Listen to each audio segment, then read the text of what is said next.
called BRD NUT fusion. I talked about translocations earlier in leukemia, remember? AF9, AML. Similarly, BRD NUT. NUT is another transcription factor. BRD NUT transcription factor, translocation or fusion drives this cancer. So you can make an inhibitor to this particular thing. How would you do it? Somebody's sleeping. Go to sleep, guys. Okay, I'm sorry, I'm boring here right now. How would you make an inhibitor to a cancer? You're given a challenge, right? You just sequence the genomes of midline carcinomas and you found a specific fusion, one fusion in all cancer patients that you did. And you found that has a BRD4 NUT fusion. And you know, what does BRD4 do? I have it on my slide right up.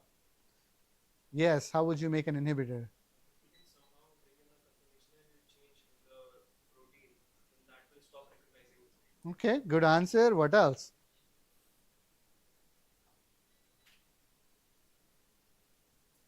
Anybody else?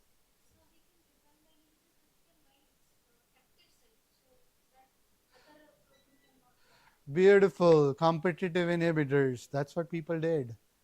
There are tons of BRD inhibitors that pharma companies made.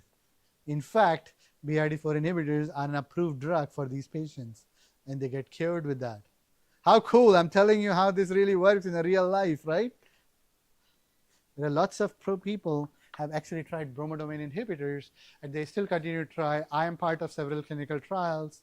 We have identified several BRD inhibitors that work in specific cancers, and actually we're doing clinical trials with them. How cool. I love this stuff. I love science, right? Because I'm treating patients with my inhibitor. Actually, I am realistically. I'm doing this today as we speak. My lab is part of 13 different clinical trials. Okay? Because I know biology. Somebody discovered this for me, right? How cool is that? It's very cool when you actually do an experiment, you find something, and you say, can I make an inhibitor and I can cure patients? It's an FDA approved drug. Means what? Means it's marketed. Those patients get that every day. Those patients actually survive, longer on that, right? We're curing cancer patients by using epigenetic inhibitors. How cool is that? I love it. It's my dream. This was my dream. I'm living my dream. Make your dream and live it tomorrow, right? Okay. This is actually, so there are, let me show you guys something. I have it. I hope I have the slide. If I don't, then there you go. So I hope Amit, somebody who will teach you cancer epigenetics, will teach you this. These are many different bromodomain inhibitors people have made. Okay, these are still being worked on. Clinical trials still going on. This field only evolved from 2011 or 12. Very recent, 10 years. We discovered these 10 years ago, guys. Only 10 years ago. Okay, only 10 years ago. Okay, can you believe it? We're putting patients on these, right? This was the first bromodomain inhibitor found, JQ1. A Chinese guy in a lab who loved his name, named the inhibitor as JQ1. He deserved it, right? Everybody knows in the field, everybody knows JQ1. That doesn't treat patients, that's just a molecule, that's just a compound, but the rest of these inhibitors are actually FDA approved. Okay, you get it? This is patents, right? All of these are patents, so you get patents out of these if you make them. So you make patents, you've discovered something new. The joy of discovery I talked about earlier, right? This is very few of them, there are a lot more. This is an old slide. So why do I care about bromodomain inhibitors? Remember, now look at this slide. You guys, before lunch, I told you guys several things, right? Told you something about PTFB. I told you about MYC.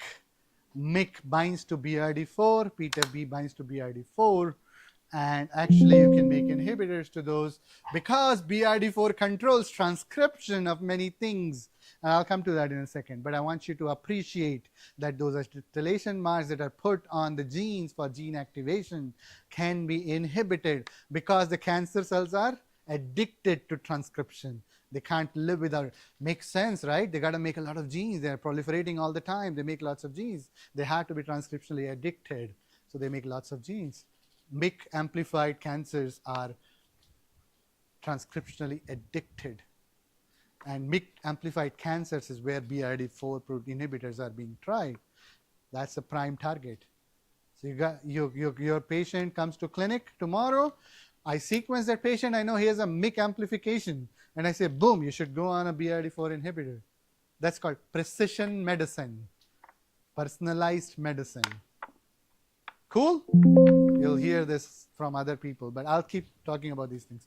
But you see the fun of it? See the fun of studying a basic biology of transcription. He's saying, "Whoo, I got this really cool stuff, man.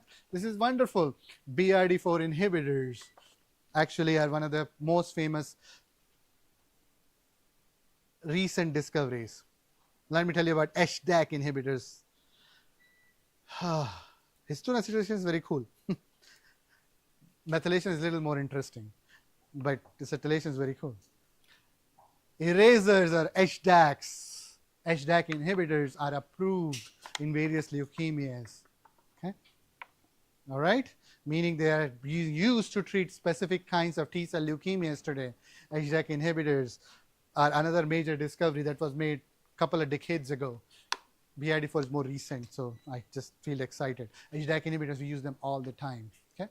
So how cool is that? Again, we're using these every day in patients. How cool is that?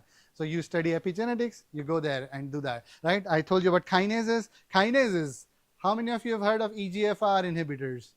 Have you heard of EGFR? What is EGFR? Epidermal growth factor. Where do patients of EGFR inhibitors are given to which kind of patients, do you know? Breast cancer, not really. Lung cancer. EGFR is amplified and mutated in a lot of lung cancers. Okay? So EGFR is a kinase. I'm not teaching you kinase activity today. I'm just telling you how inhibit. So people who found EGFR inhibitors, right? Actually, they made great service to the world, right? Every day, tons of lung cancer patients are diagnosed with EGFR mutation, and they're given EGFR. If you ever unfortunately have a patient in your family or somebody who has EGFR mutation, then you're going to give them, your doctor's going to give them EGFR inhibitors. Cool? There's a lot of such things. BRAF inhibitors. BRAF is a gene that is mutated in many colorectal cancers as well as melanoma. My lab does a lot of BRAF stuff.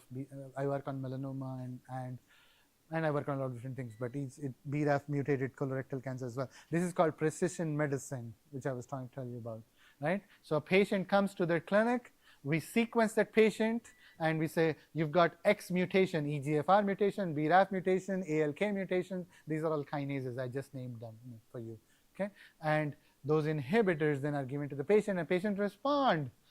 Lung cancer, non-small lung cancer patients respond very well to EGFR inhibitors, the ones that are mutated for EGFR. There are 5% of them mutated for ALK, and ALK is another kinase. They're given, they do very well. My father passed away from lung cancer, but he didn't have any of those mutations. He had a very rare BRAF fusion that I couldn't do anything about. So, this happens all the time. It's unfortunate. I'm just telling you my story of my father, but there are lots of patients who still need therapies. We didn't have a therapy for him. I had to let him go because I didn't have a way to treat him. This happens all the time. My father passed on May 19th, 2 months ago, after being diagnosed. This happens all the time. I saw patients, seeing, and I was like, oh my God, lots of these people don't have money, right? You guys need to go out there and make